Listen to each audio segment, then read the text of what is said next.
He was the kindest person I had ever met, soft-spoken, humble, always the victim of something, always misunderstood, and I thought, finally, someone real, someone sensitive. It took me 2 years to understand what was actually happening. This is the most dangerous type of narcissist. Not because they're loud, not because they're obvious, but because they look exactly like the person you've been waiting for. 5 signs, stay till the end. Subscribe, let's go. Sign 1, your good days make them disappear. Think about the last time something amazing happened to you. A promotion, a compliment, a moment where you felt genuinely proud of yourself. Now think about what they did. Did they celebrate you, or did they go quiet? Suddenly a little distant. Maybe they mentioned something hard going on in their life right when you started talking about yours. This is called covert envy, and it is one of the most defining traits of this personality type. According to clinical psychologist Craig Malkin, covert narcissists feel exceptional not through success, but through suffering. Their identity is built on being the most misunderstood, the most sensitive, the most hard done by person in the room. So when you shine, it threatens everything they've built. They can't celebrate you. Because your happiness takes attention away from their pain. You'll notice it slowly. Your wins start feeling like something you need to hide. You stop sharing good news because somehow it always becomes about them. That is not love. That is someone who needs you small to feel significant. Sign 2, they remembered everything. Use D. One of the parts said, early on, they asked questions nobody had ever asked you before. They wanted to know your fears, your childhood, your insecurities, your past, and it felt so intimate, so rare. You thought, this person actually sees me. But here's what was really happening. Covert narcissists are expert collectors. They gather your most vulnerable pieces not to protect them, but to understand exactly how you work. Researchers call this weaponized intimacy. They study you the way someone studies a lock before picking it. And then one day, in an argument, you'll hear it all come back. The thing you told them about your dad, the mistake you made years ago that you're still ashamed of, your deepest fear turned into a sentence designed to stop you cold. The cruelest part? They'll say it quietly. No shouting, no rage. Just one soft, targeted sentence that hits exactly where you're most broken. That's not an accident. That's precision. Sign 3. You always end up apologizing, even when they started it. You bring something up, something real, something that hurt you.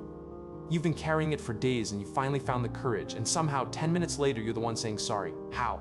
How does that keep happening? Here's how. The moment you confront a covert narcissist, they don't fight back. They collapse inward. Their voice gets small. Their eyes get wet. Suddenly they're talking about how hard their life has been, how much they've sacrificed, how they thought you understood them. Psychologists call this covert victim playing, and it is devastatingly effective because it activates your empathy at the exact moment you need to hold your boundary. You came in hurt, you leave feeling guilty. They walk away having never addressed a single thing you said.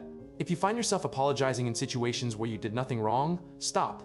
Ask yourself, did they ever actually respond to what you brought up? Or did the conversation somehow become entirely about their pain? Subscribe if this is making your chest tight. Because sign 4 is the one most people never see until it's too late. Sign 4, they made your whole world smaller and called it love. Think back to when you first met them. You had friends, plans, a life outside of them. Where is that life now? It didn't disappear in one moment. It was 100 tiny moments. A quiet comment about how your friend Sarah seems a little fake. A sigh when you mentioned going out without them. The way they framed needing you as devotion. I just miss you so much when you're not here. Researchers at Cleveland Clinic describe this as strategic isolation. Covert narcissists don't lock the door, they just make every other option feel wrong, selfish, unkind, like choosing your friends over them makes you a bad partner.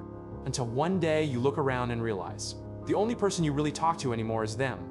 And they did that on purpose, because isolated people are dependent people. When you have no one else to turn to, no one who can say, wait, that's not normal, you have no reference point for reality. Just theirs. Sign 5. The relationship feels like an addiction, and you hate yourself for it. You know it's not right, somewhere in you, your friends can see it, you can sometimes see it, but you can't leave. Or when you do, you go back. This is not weakness, this is not stupidity. This is trauma bonding. And research from the Journal of Personality and Social Psychology confirms that covert narcissists create these bonds on purpose through extreme emotional cycles.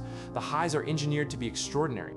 The lows are designed to make you desperate to get back to the highs. Your brain literally becomes addicted to the pattern. Normal, healthy love starts to feel boring by comparison, flat, like something is missing. That feeling that something is missing is not chemistry, it's withdrawal. And the hardest truth of all. The version of them you fell in love with was real to you, but it was a performance for them.